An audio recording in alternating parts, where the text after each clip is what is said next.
issues in our community.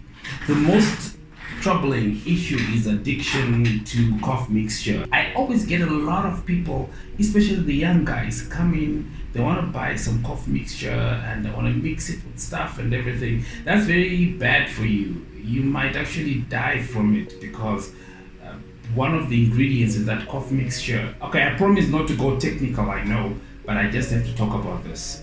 One of the ingredients in that cough mixture can cause respiratory depression. And when you have respiratory depression, you might actually die while you're sleeping. Another thing is you get a physical addiction to it. And that means when you stop taking it, you start feeling like you're sick, or you start shivering, or you start having a lot of signs and symptoms. All right, let's listen to one of my favorite songs ever from Dolores O'Riordan. Let's listen to Zombie. Why I'm playing Zombie? Drugs make you like zombies.